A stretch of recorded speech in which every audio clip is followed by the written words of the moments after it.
लक्ष्मीघनाश्लेषप्रभवानन्दननन्दितं निष्ठितार्थमजं नौमि परमात्मानमव्ययम्।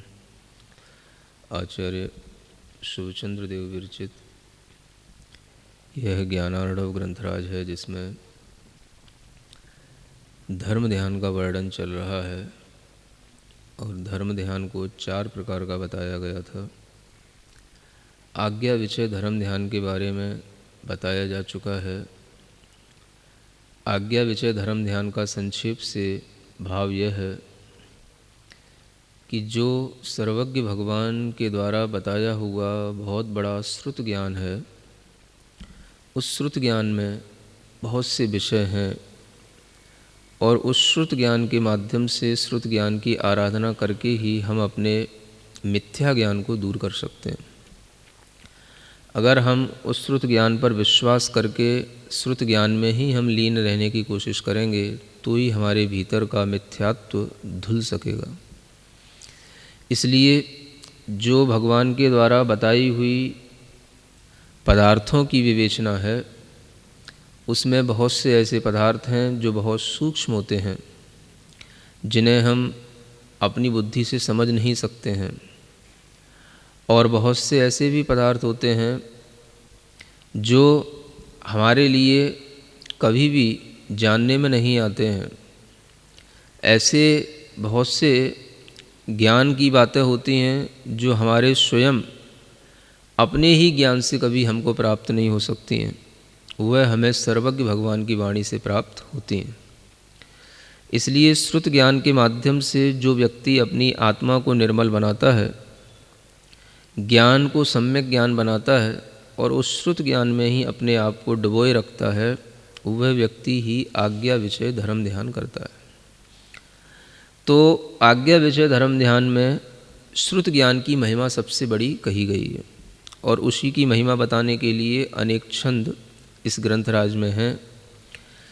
आगम ज्ञान के माध्यम से ही हमारे अंदर जो दुनिया में दूसरे बहुत सारे ज्ञान बांटने वाले लोग हैं, हम उनकी वास्तविकता को समझ सकते हैं कि कौन कितना गहरा है, कौन अपने मन से बातें कर रहा है, कौन दुनिया की बातों को सुन सुन करके, है ना, छोटे छोटे घटनाओं कथा कहानियों से अपनी बातें कह करके केवल एक ऊपरी सामाजिक विचारधारा की बातें कर रहा है या कुछ भीतर से तत्व की बात भी कर रहा है।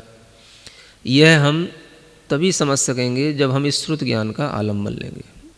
इसलिए आचार्यों ने कहा है कि यह जो श्रुत ज्ञान है, ये सभी जितने भी विवाद करने वाले दूसरे भी परवादी लोग हैं, उन सबके अभिप्रायों का एक खंडन करने वाला है। यह श्रुत ज्ञान ही सरस्वती देवी कहलाती है, इसी को वाग देवी कहते हैं। और जिसके अंदर यह वाग देवी का स्थान होता है, उसी के अंदर यह ज्ञान सम्यक ज्ञान बना हुआ रहता है। इसलिए आचार्यों ने कहा कि सम्यक ज्ञान की आराधना करते हुए आज्ञा विषय धर्म ध्यान करो। और आज्ञा विषय धर्म ध्यान का अर्थ हो जाता है कि हम श्रुत ज्ञान के माध्यम से जो भगवान ने हमें पदार्थों का ज्ञान बताया, आत्मा का ज्ञान बताया, कर्म का ज्ञान बताया, जीवादि जो 6 द्रव्य हैं उनका ज्ञान बताया, जो हमें कहीं पर भी देखने को नहीं मिलता, उस जीवादि तत्व को प्राप्त करने के लिए जो हमें भावनाएं बताई, ध्यान बताए, वो बिल्कुल सब व्यवस्थित क्रम से है। किस भावना से, किस ध्यान से, किस व्रत से, किस तरह से कर्मों की निर्जरा होती है, संवर होते हैं, कैसे ये जीव कर्मों से, कर्मों की स्थितियों से, अनुभाग से मुक्त होता है, ऐसा गहन विवेचन जो है वो सब शास्त्रों में ही मिलता है और कहीं पर भी आपको उपलब्ध नहीं होता। तो इस तरह से श्रुत ज्ञान की महिमा जिसको समझ में आएगी, वही धर्म ध्यान करने का अधिकारी होगा। इसलिए सबसे पहला धर्म ध्यान का भेद बताया, आज्ञा विषय धर्म ध्यान। क्या समझ आ रहा है? हाँ, आज्ञा का विषय माने चिंतन, है ना, करते रहना और उसी को करने के लिए अपनी अंदर एक स्मृति हमेशा बनाए रखना, उसी में अपनी स्मृति को लगाए रखना, जो अपना स्मरण है, मतिक ज्ञान है, उसको हमेशा उसी में लगाए रखना। तो यह जो है आपके अंदर उस तत्व के प्रति श्रद्धा को बनाए रखेगा। यही सबसे पहला धर्म ध्यान है, आज्ञा विचय धर्म ध्यान। माने आपको तत्व की श्रद्धा आनी चाहिए, जो भगवान ने हमें ज्ञान दिया है उसकी श्रद्धा आनी चाहिए। अब ये है तो सब है आगे का, और ये नहीं है तो कुछ नहीं है। क्योंकि आर्त ध्यान और रौद्र ध्यान ये तो सब संसार को बढ़ाने वाले मार्ग हैं, और ये सब आर्त और रौद्र ध्यानों से हमारा संसार ही बढ़ता है, संसार ही हमको मिलता है। अगर हम अपने भीतर के संसार को नष्ट करना चाहते हैं और इस बाहरी संसार के दुखों से बचना चाहते हैं तो हमें धर्म ध्यान करना पड़ेगा। तो धर्म ध्यान सबसे पहले कहाँ से शुरू होगा? आज्ञा विचय धर्म ध्यान से। और आज्ञा विचय का मतलब क्या हो गया कि जो हमें इस श्रुत ज्ञान के माध्यम से समझाया गया उसको हम जानें, समझें, श्रद्धान करें। और जब आप देखेंगे कि इस श्रुत ज्ञान में कितना विशाल वर्णन है हर चीज़ों का, ज्ञान का ही इतना विशाल वर्णन है कि ज्ञान की इतने भेद प्रभेद महिमा है कि अगर आप उसको ही पढ़ने बैठेंगे तो ही आपको लगेगा कि ये कितना व्यवस्थित और सूक्ष्म और प्रामाणिक चिंतन है। समझ आ रहा है? अब मतिक ज्ञान, ज्ञान भी कितने प्रकार के? 5 प्रकार के ज्ञान बताए हैं। हाँ, मतिक ज्ञान, श्रुत ज्ञान, अवधि ज्ञान, मनःपर्यय ज्ञान और केवल ज्ञान। सब ये ज्ञान की महिमा है। श्रुत ज्ञान के माध्यम से ही हमें ये 5 प्रकार के ज्ञान होते हैं जानने में आएगा।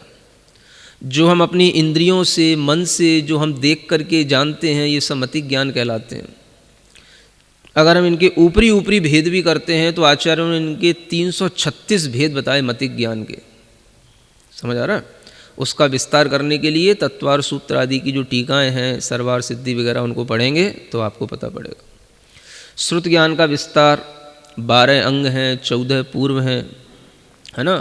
ये अंग प्रविष्ट कहलाता है। इसके बाद में अंग बाह्य और होता है।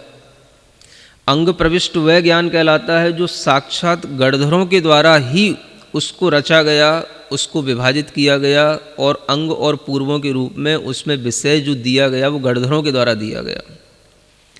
जब वह गणधरों के द्वारा दिया हुआ ज्ञान धीरे धीरे विस्मृत होने लगा, कहीं पर भी वो लिपिबद्ध नहीं हुआ, उसके ही कुछ अंश जो आचार्यों के ज्ञान में रह गए, थोड़ा थोड़ा सा ज्ञान उन्हें स्मृति में रह गया, उस ज्ञान को फिर जो लिपिबद्ध किया गया, जो बाद के आचार्यों ने, उसे अंग बाह्य कहते हैं।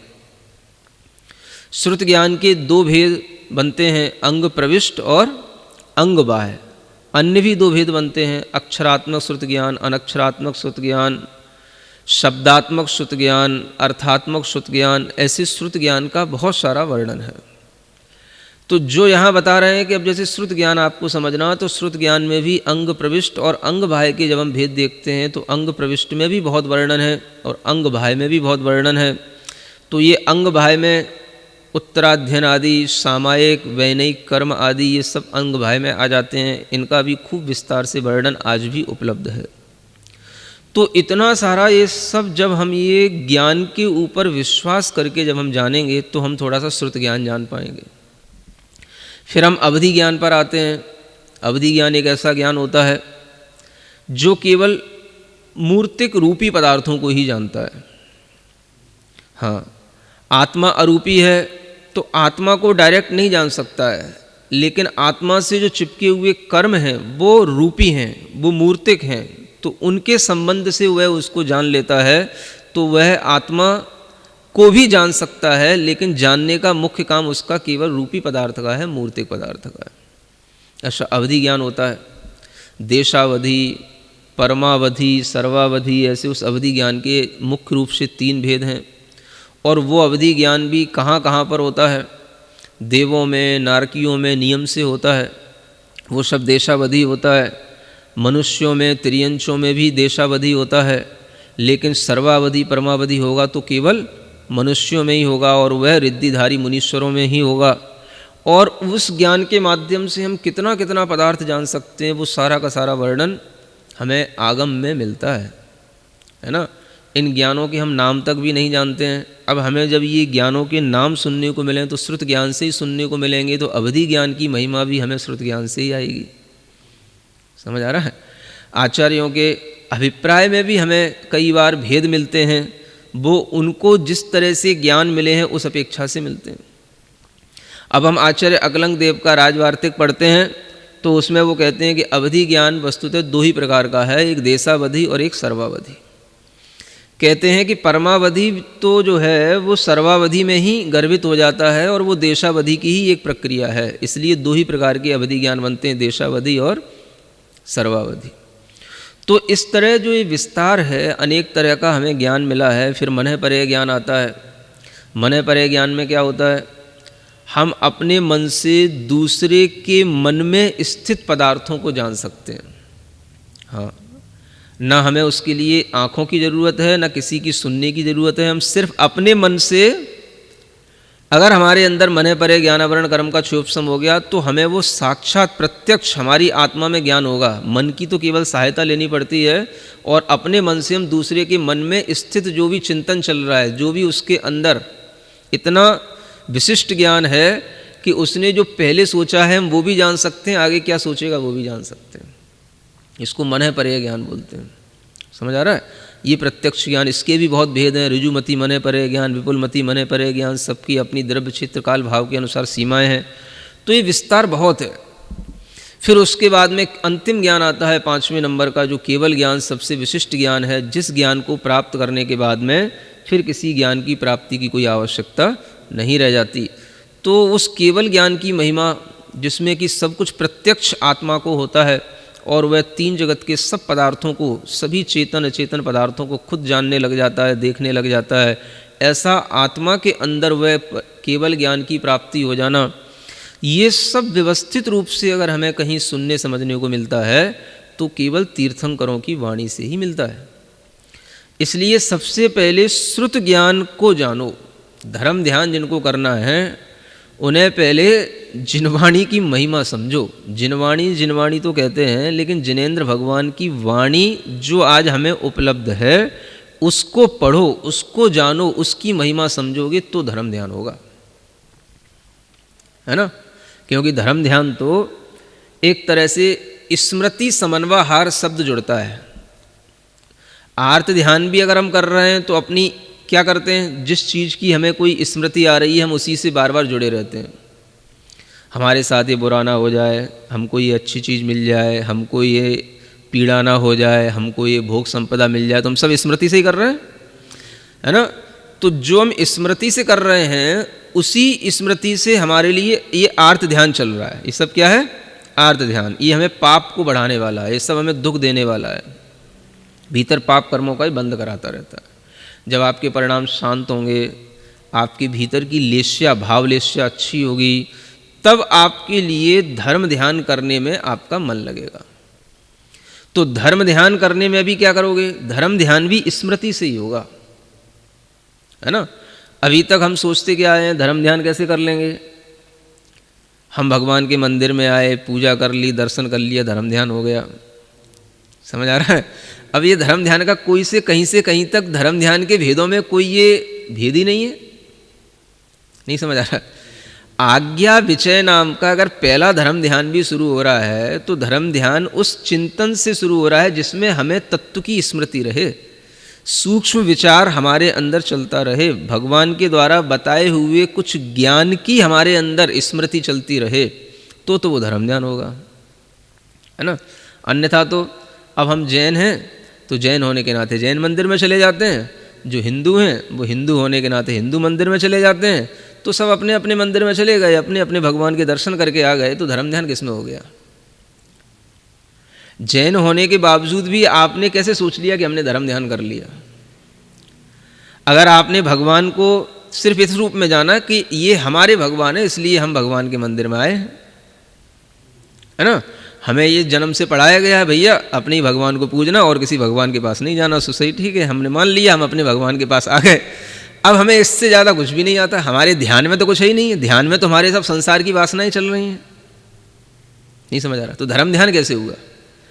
ध्यान तो स्मृति से होगा ना, कि आपकी स्मृति में क्या आ रहा है, आपकी स्मृति में कोई श्रुत ज्ञान की महिमा आ रही हो, कोई श्रुत ज्ञान का आपकी स्मृति में विषय आ रहा हो, श्रुत ज्ञान के माध्यम से आपने कुछ जाना हो, श्रुत ज्ञान के माध्यम से की हुई किसी भी ज्ञान की चीज़ को आपने अपने चिंतन का विषय बनाया हो, श्रुत ज्ञान के माध्यम से अगर आप कुछ देखोगे दुनिया को या अपने को, तो कुछ धर्म ध्यान होगा। इसलिए आज्ञा विषय धर्म ध्यान में श्रुत ज्ञान की महिमा के लिए आचार्यों ने बड़े बड़े छंद लिख रखे हैं। मैं उन सबको यहाँ पढ़ नहीं रहा हूँ, लेकिन आपको उसका सार बताने के लिए प्रेरित कर रहा हूँ कि ये श्रुत ज्ञान के जानने के बिना कभी भी हमारे लिए धर्म ध्यान की परिणति बनी नहीं सकती है। अब देखो, हमने धर्म ध्यान कहाँ किया? ध्यान क्या है? देखो, स्मृति का समन्वयहार करते रहना। स्मृति समन्वयहार ये शब्द आता है। समन्वयहार का मतलब है बार बार स्मृति एक ही जगह पर टिकती रहे। अब जिस चीज़ से हमें दुख होता है तो हमारा स्मृति, हमारी जो अंदर की जो स्मरण ज्ञान है, स्मृति है, वो हमारी उसी चीज़ पर टिकती है जिस चीज़ से हमें दुख होता है। इसको बोलते हैं स्मृति समन्वयहार, माने रिपीटेशन, उसी चीज़ का बार बार होते रहना अपने दिमाग में, है ना। अगर हमें उसी बात का बार बार रिपीटेशन होता है तो हम वो संसार में तो करते रहते हैं, लेकिन आप ये देखो कि आपको कौन से धर्म का या धर्म की कौन सी चीज़ का बार बार रिपीटेशन होता है, हमें ये बताओ। नहीं समझ आ रहा? आपको जिनवाणी के कौन सी चीज़ का आपके दिमाग में बार बार रिपीटेशन होता है? जैसे 7 तत्व बताए गए, 6 द्रव्य बताए गए, आपको कौन से तत्व का बार बार रिपीटेशन होता है? भैया ये पाप आश्रव हो रहा है, पाप आश्रव नहीं होना चाहिए, ये पुण्य आश्रव है, कम से कम पाप आश्रव से बचें, पुण्य आश्रव हो, हमें कर्म से मुक्ति मिले, मोक्ष मिले, ये सब पुद्गल द्रव्य है, मैं जीव द्रव्य हूँ, या ये सब जो संसार में दुख है वह सब जीवों को अपने अपने कर्म से मिलता है। अगर हमें श्रुत ज्ञान जिनवाणी के माध्यम से कोई बार बार चीज़ स्मृति में आ रही होगी तो आप समझ लेना आपका धर्म ध्यान चल रहा है। लेकिन आप करते क्या हो? आप तो बस मंदिर जाना है तो सुबह उठे, जैसे तैसे मंदिर तक आ गए, और मंदिर में आ गए, भगवान के दर्शन कर लिए, सब लोग जैसे 3 परिक्रमा लगा लेते हैं वो भी लगा लिए, और चले गए अपने घर पर, थोड़ा सा चावल ले आए सो चढ़ा गए, समझ आ रहा है, घंटा बजा गए, और जो अभिषेक रखा था या तो उसको अपने सिर पे लगा लिए या अभिषेक कर लिए, तो बस इतने से हो गया। अब आपको स्मृति क्या रही किसी चीज़ की? धर्म की कौन सी ऐसी चीज़ आपने पकड़ी जिसकी स्मृति आपके दिमाग में कुछ चली हो,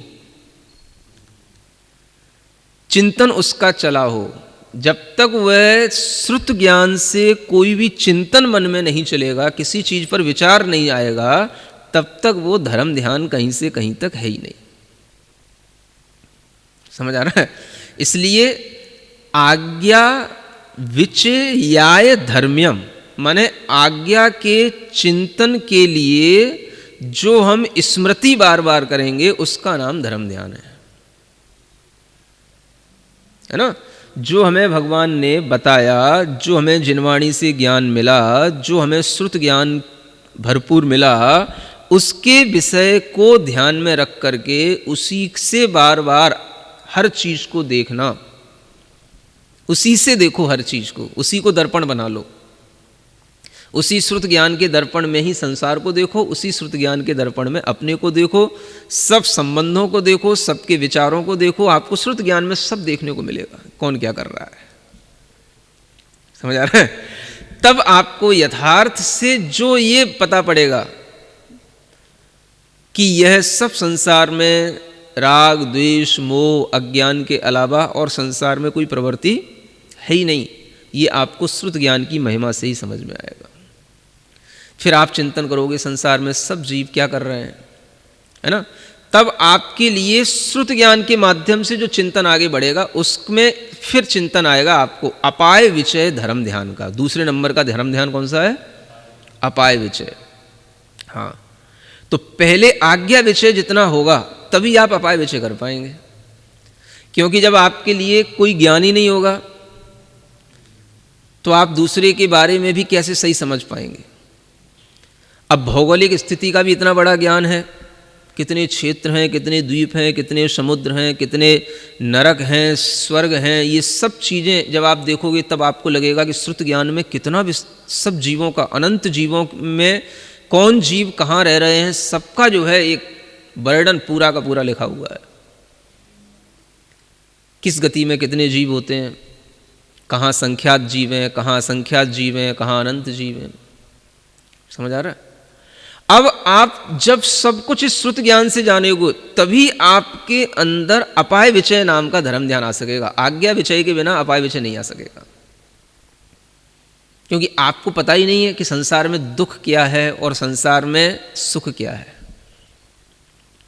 समझ आ रहा है? जब आप चार गति के जीवों को देखो,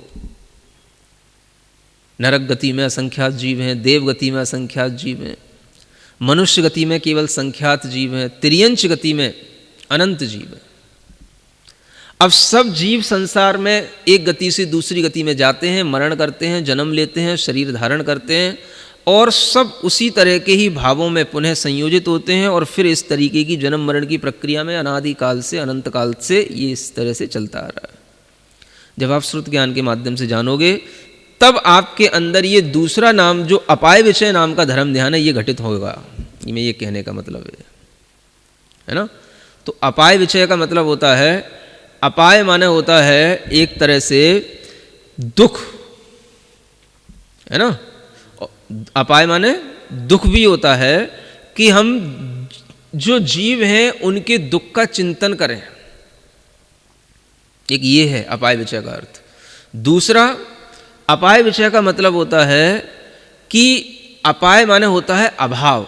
जो संसार में दुख है उस दुख का अभाव कैसे हो, उस दुख का नाश कैसे हो। संसारी जीव जो ये श्रुत ज्ञान के माध्यम से नहीं जान पा रहे हैं, सन्मार्ग पर नहीं आ पा रहे हैं, और जो इस सन्मार्ग से विचलित हैं, छूटे हुए हैं, उनके दुख कैसे दूर हों, इस तरह की चिंतन में जब हमारी स्मृति लग जाती है तो वह कहलाता है अपाय विषय नाम का धर्म ध्यान, है ना। तो हम देखें कि अपाय विषय का मतलब क्या है। आचार्य क्या कहते हैं, अपाय विषयम ध्यानम तद्वदन्ति मनीषिणः अपायः कर्मणां यत्र सोपायः स्मर्यते बुधैः, है ना। अब यहाँ कहते हैं कि मनीषी माने बुद्धिमान लोग अपाय विषय धर्म ध्यान उसे कहते हैं जिसमें कर्मों का अपाय हो, कर्मों का नाश हो। अब हमारे लिए यह अपाय विषय धर्म ध्यान तब होगा जब हम क्या सोचें कि कर्मों का नाश कैसे हो, है ना। मतलब अब ये कर्मों का नाश, अब कर्म ही किसको मालूम है। तो जब तक आपको जिनवाणी से आज्ञा विषय धर्म ध्यान के माध्यम से कर्मों का ज्ञान नहीं होगा, कर्मों पर श्रद्धा नहीं होगा, तो आप कर्मों के नाश का उपाय कैसे सोच पाओगे, या आप दूसरे जीवों के बारे में कैसे सोच पाओगे कर्मों का नाश हो। तो कर्मों के नाश के बारे में सोचना, कर्मों के नाश के बिना दुख दूर नहीं होता है, ऐसा अन्य सब जीवों के बारे में सोचना, इसका नाम क्या है, अपाय विषय धर्म ध्यान है। श्रीमत् सर्वज्ञ निर्दिष्टम मार्गम रत्नत्रयात्मकम अनासाद्य भवारण्ये चिरम नष्टा शरीरिणः मज्जनोन्मज्जनं शश्वत भजन्ति भवसागरे वराका प्राणिनो प्राप्य यान पात्रम जिनेश्वरम।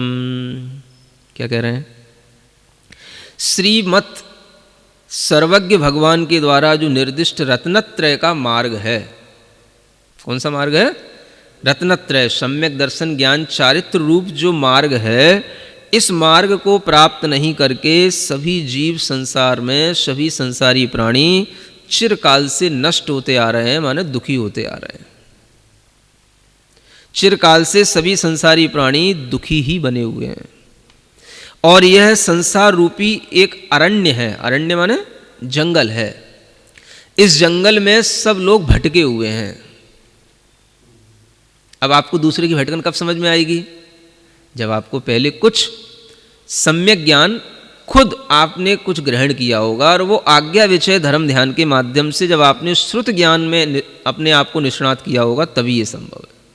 तभी आप दूसरों को, सबको देख पाओगे कि संसार में ये रे, हमको तो ज्ञान मिल गया, हमको तो इतना अच्छा लग रहा है, हमको तो इतना आनंद आ रहा है, हमको तो ये बहुत अद्भुत चीज़ मिल गई कि मैं संसार में अनादिकाल से भटक रहा था, अभी तक मुझे ज्ञान नहीं था, मुझे ज्ञान मिल गया।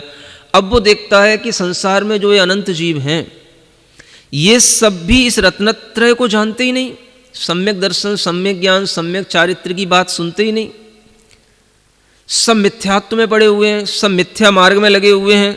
और क्या कर रहे हैं? मज्जनोन्मज्जनम, माने जैसे क्या होता है, मान लो एक संसार एक अरण्य है, जंगल की उपमा दी। अब जंगल में क्या होता है?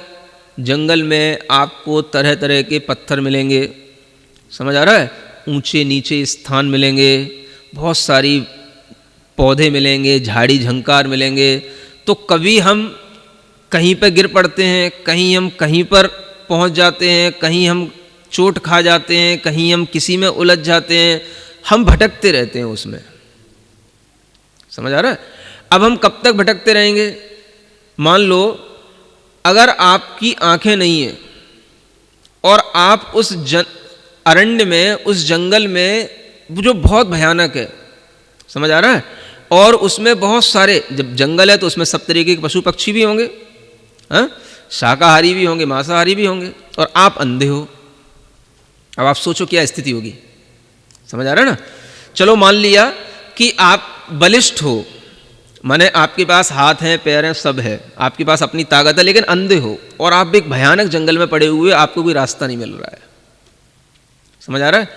अब आप उस जंगल में कितनी चोट खाओगे, कितनी जगह गिरोगे, कितने बार, कितने ही जो अन्य वन्य पशु होंगे, जो अन्य जो मांसाहारी जीव होंगे, उनके भी कई बार ग्रास बन जाओगे, समझ आ रहा है, मरोगे, और फिर उसी जंगल में उत्पन्न होगे, फिर इसी तरीके से कहीं थोड़ी बहुत सुरक्षा पाली, फिर थोड़ा बहुत जी लिए, फिर कहीं ना कहीं हम इसी तरीके से भटकते हुए दुखी रहे, जब तक तुम्हें सन्मार्ग पर आने के लिए कोई रास्ता नहीं बताएगा, तब तक जो है तुम उस जंगल में भटकते ही रहोगे, समझ आ रहा है। तो अंध है, अंधकार है, जात्यंध माने जन्म से सब अंधे हैं, क्या समझ आ रहा है। जिनकी आंखों पर अज्ञान छाया हुआ है, मिथ्यात्व बुद्धि जिनके अंदर भरी हुई है, वो सब अंधे कहलाते हैं, और हम अंधे होकर के इस संसार रूपी जंगल में भटक रहे हैं, उसी में हम गिर रहे हैं, उठ रहे हैं, थोड़ा संभल रहे हैं, कभी हमें सहूलियत मिल जाती है, कभी हम थोड़ा चल लेते हैं, और कभी हम जो है किसी ना किसी दुर्घटना के शिकार बन करके फिर इसी जंगल में ही घूमते रह जाते हैं। तो ऐसा हर जीव को देखने में आने लग जाता है जब वह श्रुत ज्ञान के माध्यम से आज्ञा विषय धर्म ध्यान कर चुका हो। तब उसे लगता है कि इस भव रूपी सागर में, है ना, कभी उसे संसार एक जंगल की तरह दिखता है, कभी उसे संसार एक सागर की तरह दिखता है जिसमें कि तरंगें उत्पन्न होती हैं, नष्ट होती हैं, कभी उसमें से जीव बाहर निकल आते हैं, कभी उसमें डुबकी लगाते हैं। ऐसे ही हम संसार के सागर में गोते खाते रहते हैं। और इसी तरीके से वराका, अब आपको दूसरे के विषय में क्या आएगा, ये बेचारे जीव, वराक मान होता है बेचारा, समझे ना, बराक ओबामा नहीं वराक माने होता है बेचारा, है। तो बेचारापन जब आपको कब लगेगा, उन जीवों के बारे में आप ऐसा सोचो कि ये दीन जीव, दीनहीन का मतलब क्या है, बुद्धि नहीं इनको मिल रही है, सन्मार्ग नहीं मिल रहा है, कोई उन्हें रास्ता बताने वाला नहीं मिल रहा है कि कैसे चलें, कौन सा आचरण करें, क्या श्रद्धान करें। इस तरीके से ये सब वराक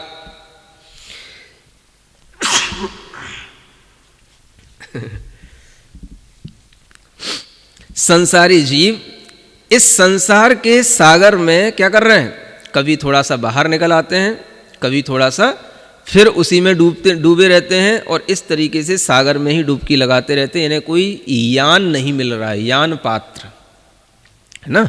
यान पात्र कौन सा है, जिनेश्वर का यान पात्र नहीं मिल रहा है। अगर संसार के सागर से उतरना है तो आपको जिनेश्वर रूपी यान पात्र चाहिए, है ना। और संसार के जंगल से निकलना है तो आपको कोई हाथ पकड़ के सही रास्ता बताने वाला उपदेशक चाहिए, समझ आ रहा? आप संसार रूपी जंगल से तब तक बाहर नहीं निकल सकते जब तक कि आप किसी अच्छे उपदेशक के उपदेशों को न सुने और उस उपदेशक के अनुसार अपनी राह ना बनाए। समझ आ रहा है? अब उपदेशकों की भी बहुत भीड़ है, क्या समझ आ रहा है? हाँ, तो अब उसमें भी आपका पुण्य, आपकी भवितव्यता, जो आप सद उपदेश को सुनकर के उस पर श्रद्धान करके उस पर चल करके सन्मार्ग पर आ सको, ये भी आपके बड़े पुण्य की बात है। अन्यथा यह संसार में रहने वाले जीव कभी भी इस संसार के दुख से मुक्त नहीं हो पा रहे हैं। ऐसा चिंतन हमेशा करना कि इनको सन्मार्ग नहीं मिल रहा है, इसका नाम ही अपाय विषय धर्म ध्यान है।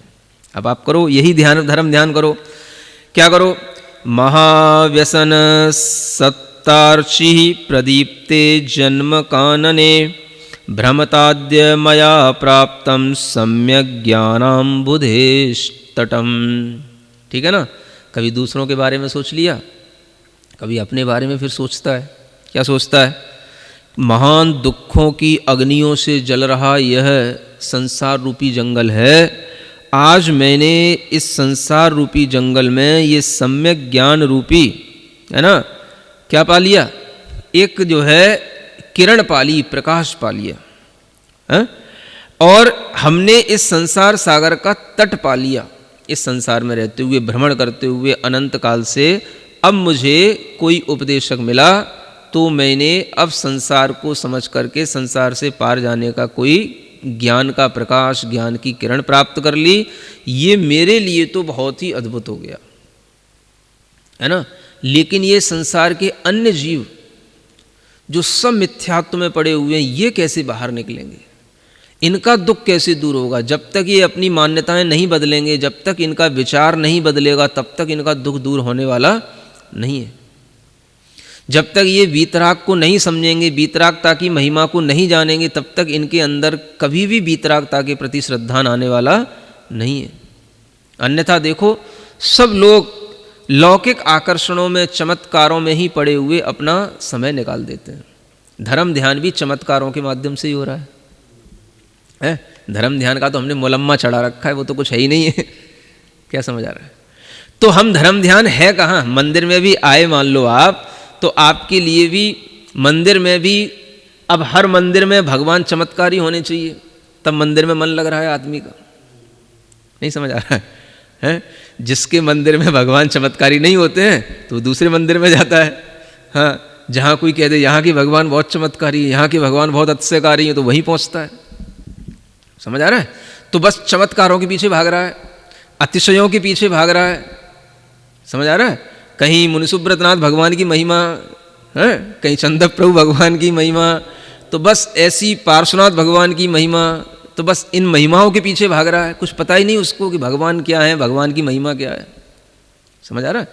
तो जैन लोग भी इतने भ्रम में पड़े हुए हैं कि इनके भी मिथ्यात्व का भी कोई ठिकाना नहीं है।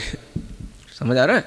दुनिया के जो लोग हैं जिन्हें जैन धर्म से परिचय नहीं है, उनके बारे में सोचना वो भी ठीक है, लेकिन आप देखें कि ये जैन लोग हैं, इनको भी अभी कोई ठिकाना नहीं है धर्म करने का। धर्म ध्यान इनके लिए भी कहीं से कहीं तक नहीं है। मंदिर में आओगे, हमेशा कोई ना कोई इच्छा लेकर के आओगे, कुछ ना कुछ आकुलता लेकर के आओगे, अभिषेक करोगे, पूजा करोगे, बस भगवान आपके अभिषेक से मेरा स्वास्थ्य अच्छा रहे, मेरे सब रोग छिंद हो जाएं, भिंद हो जाएं, ऐसी भावना करोगे। तो क्या ये सब संसार की भावना ही तो है? नहीं समझ आ रहा है? मेरी व्याधियां, मेरे रोग दूर हो जाएं। समझ आ रहा है? 3-3 बार आप बोलो भगवान के ऊपर, तो इससे आपके लिए क्या मिल रहा है? आपको पता ही नहीं कि धर्म क्या होता है। समझ आ रहा है? ये तो हमने अपनी बुद्धि में एक और भ्रम फैला रखा है कि हम अगर घंटा भर भगवान के मंदिर में आके पूजा कर रहे हैं तो बड़ा धर्म कर रहे हैं।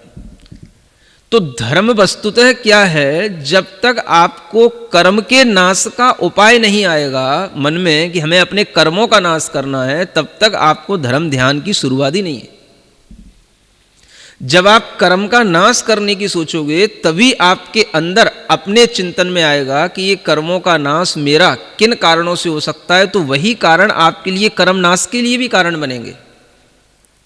मंदिर में आने से आपके लिए फिर कर्म का नाश होगा, फिर वही पूजा, वही अभिषेक आपके कर्म क्षय के लिए कारण बनेगी, कर्म नाश के लिए कारण बनेगी। लेकिन जब तक आपकी बुद्धि में श्रुत ज्ञान नहीं होगा तो आपकी बुद्धि में वह कर्म नाश का कारण नहीं बनेगी, वो संसार को बढ़ाने का कारण बनेगी। आपको मालूम है, ये विधान कर लो, ये पूजा कर लो, ये आरती कर लो, इससे ये हो जाता है, इससे ये हो जाता है, इससे ये हो जाता है, तो वो हो क्या जाता है? कर्म नाश किसको करना है बताओ? व्यापार नहीं चल रहा है, व्यापार चलने लगेगा, ये कर लो। समझ आ रहा है? ये भगवान की पूजा कर लो, इस तीर्थ पे चले जाओ, ये वाली आरती कर लो, ये वाला विधान कर लो, ये हो जाएगा, वो हो जाएगा। तो ये सब जो हो रहा है, जिस किसी भी तरीके से हो रहा है, इसमें धर्म ध्यान कहाँ है? अगर हम आचार्यों की वाणी के अनुसार धर्म ध्यान आपको बताएं तो इसमें धर्म ध्यान तब तक नहीं है जब तक कि आपके अंदर कर्म के नाश करने का कोई भी भाव नहीं है।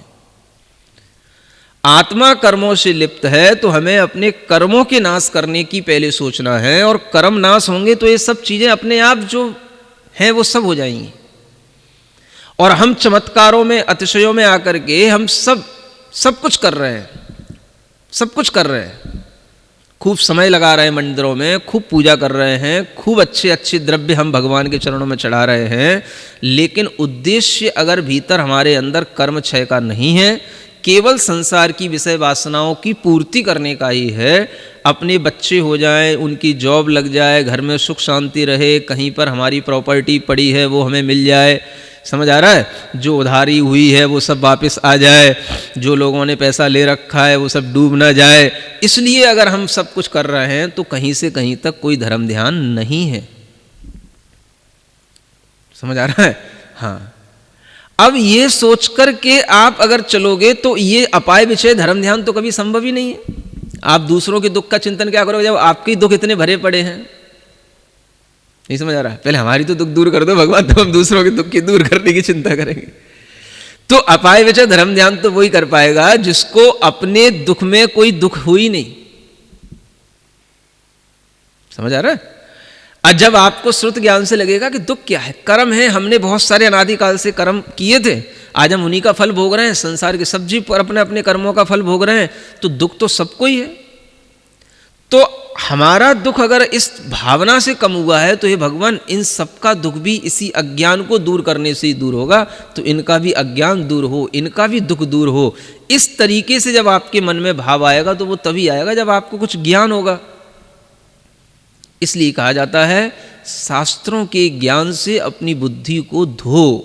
बुद्धि में जो हमारे मैल पड़ा हुआ है कसायों का, मिथ्यात्व का, उसको साफ करो। ये सफाई जब होगी तब जाकर के आपको ये सब संसार की विचित्रताओं में रहना आ पाएगा। हाँ? नहीं तो आप देखो दुनिया में क्या है, बस आपने दुनिया की खबर पढ़ने में तो खूब मज़ा आ रहा है, कोरोना कोरोना कोरोना, आज इतने मर गए, वहाँ इतने मर गए, यहाँ इतने संक्रमित हो गए, ऐसा बढ़ रहा है, ऐसा फैल रहा है, इतने यहाँ पे लॉकडाउन यहाँ पे चल रहा है, समझ आ रहा है, ये इतने हॉट स्पॉट हो गए, ये हो गया, वो हो गया, ये इसके उपाय, वो उसके उपाय, सब उपाय कर लो। क्या उपाय करने वालों को नहीं होता? नहीं समझ आ रहा? कुछ ऐसा भी तो सोचो कि आखिर ये सब क्यों हो रहा है, किस कारण से हो रहा है। समझ आ रहा है? आप देखो कि हमने विकास के नाम पर अपनी बुद्धि का इतना विनाश कर लिया, कि हमने प्रकृति का इतना विनाश कर दिया कि आज हमें उसी के कारण से ये सब, उसकी सजा भोगनी पड़ रही है। समझ आ रहा है? और कुछ नहीं है, सब विकास के नाम पर ये विनाश हुआ था और आज वो विनाश सुधर रहा है। समझ आ रहा है?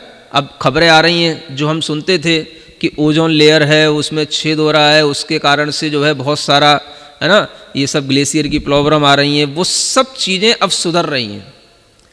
10 लाख वर्ग किलोमीटर का छिद्र जो ओजोन परत में हो रहा था, जो वहाँ पर उसके कारण से जो ये प्रकृति का सारा सिस्टम बिगड़ रहा था, वो इस लॉकडाउन के समय में फुलफिल हुआ है, उसकी रिकवरी हो गई है। समझो आप कितनी बड़ी बात है। आदमी कर क्या रहा है सिवाय विनाश के अलावा? इतने हमने जंगल मिटा डाले, इतने सब पशु पक्षियों को काट डाले, ये सब प्रकृति का ही तो हम विनाश कर रहे हैं और विकास कह रहे हैं। तो उसी की सजा है कि आज आप घर में रहो, पशु पक्षी आराम से बाहर घूम रहे हैं, हवाएं बहुत अच्छी चल रही हैं, मौसम बहुत अच्छा है, समझ आ रहा है। तो अब देखो मनुष्य को सजा मिल रही है, पशु पक्षी उस सजा का आनंद ले रहे हैं, समझ आ रहा है। हाँ, उनके कत्लों से वो बचे हुए हैं, उनकी मृत्यु होती थी, उनको जो नुकसान पहुंचाया जाता था उससे वो बचे हुए हैं, तो आज उनको चैन मिल रहा है। तो कहीं ना कहीं हम जो गलत दिशा में चल रहे हैं, वो गलत दिशा हमारे लिए कहीं ना कहीं हमें पीछे की ओर लेकर के आती है, लेकिन हमें अपने अंधविश्वास में पता नहीं रहता कि हम कितना गलत कर रहे हैं। तो बस इतना ही है कि हम ये समझने की कोशिश करें कि ये दुनिया में इस तरह की ये सब चीज़ें हमेशा से चलती रही हैं, हमेशा से चलती आई हैं, चलती रहेंगी। ये महामारियाँ अगर हैं तो ये पहले भी थीं, आगे भी होती रहेंगी, समझ आ रहा है। और बड़े बड़े वायरस हैं, जितने ज़्यादा तुम इन वायरसों की दवाएं बनाओगे, जितने ज़्यादा इनको नाश करने की वैक्सीन बनेंगी, उससे और पावरफुल और आ जाएंगे, कमी नहीं किसी चीज़ की, समझ आ रहा है।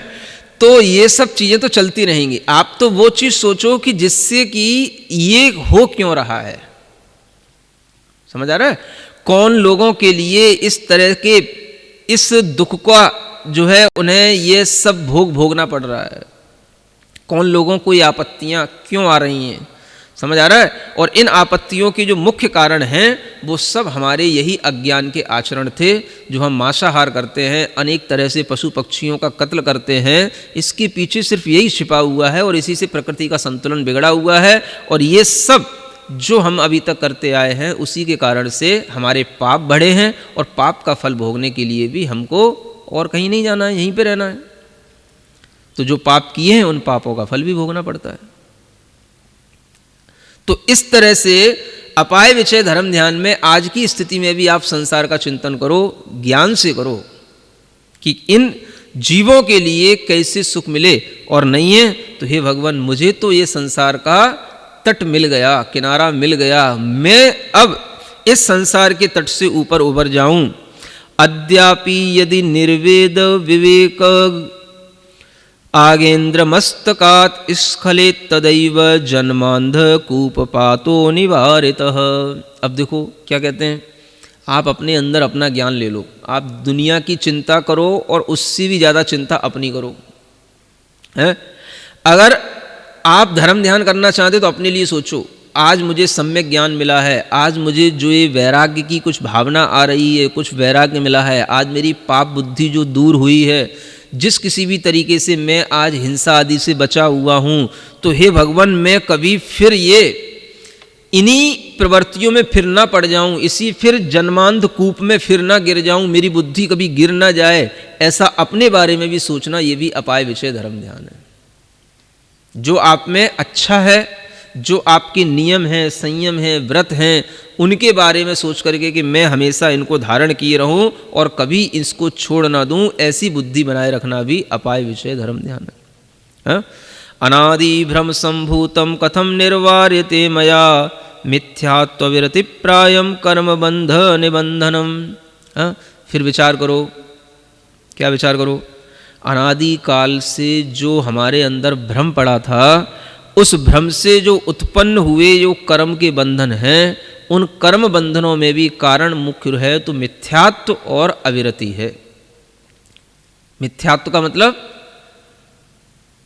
उल्टी बुद्धि और अविरति का मतलब पाप बुद्धि, समझ आ रहा है। मिथ्यात्व माने उल्टी बुद्धि, है ना, सही मार्ग पर चलना, शांति के मार्ग पर चलना, सम्यक दर्शन ज्ञान चारित्र के मार्ग पर चलना, ये नहीं होना, ऐसी बुद्धि नहीं मिलना, ये उल्टी बुद्धि। और पाप बुद्धि हमेशा हिंसा, झूठ, चोरी, कुशील, परिग्रह में ही अपनी बुद्धि लगाए रखना, ये पाप बुद्धि। ये दो ही सबसे बड़े कारण हैं संसार के, मिथ्यात्व और अविरति। अगर ये संभल गए तो फिर सब संभलता चला जाएगा। तो आज अगर आपके लिए इनमें से किसी चीज़ की कमी हुई है तो अपने मन में वह जीवात्मा विचार करता है कि हे भगवान, जैसे तैसे आज मैं इस मिथ्यात्व से छूटा हूँ, मैं अब इस मिथ्यात्व की बुद्धि को कभी फिर से धारण न कर पाऊँ, इतनी मुझे क्षमता देना, है ना। सोहम सिद्ध प्रसिद्धात्मा द्रगबोध विमलेक्षण जन्म पंके चिरम खिन्न खंड्यमानः स्वकर्मणा। फिर वह विचार करता है धर्म ध्यान करने वाला है, मैं तो कैसा हूँ, सिद्ध भगवान की तरह शुद्ध आत्मा हूँ। मैं सोहम सिद्ध, सोहम मैं वह सिद्ध भगवान की आत्मा की तरह अपनी आत्मा में शक्ति रखने वाला आत्मा हूँ। दर्शन ज्ञान हमारी आंखें हैं, है ना। ये सम्यक दर्शन सम्यक ज्ञान या आत्मा का जो दर्शन ज्ञान स्वभाव, ये हमारे लिए प्रमुख है। और इसी भावना से मैं अपने आप को अपने में ही अनुभव कर रहा हूँ। अब इस संसार के कीचड़ में मैं अपने ही कर्मों के उदय से फिर कहीं गिर ना जाऊं और मैं ये सब भूल ना जाऊं, मेरी बुद्धि फिर कहीं भ्रष्ट ना हो जाए, इस तरह से विचार करने का नाम अपाय विचय धर्म ध्यान है। ठीक है ना। तो ऐसा धर्म ध्यान चिंतन से ही आता है, विचार करने से ही आता है। और अगर आप इतनी देर तक सिर्फ यही चिंतन करेंगे तो आपका धर्म ध्यान होगा, संसार के दुख आपसे दूर होते चले जाएंगे। ठीक बात। अब इतना बड़ा धर्म ध्यान हो गया, अब कोई छुट्टी चरण की जरूरत ही नहीं। बोलो महावीर भगवान की जय।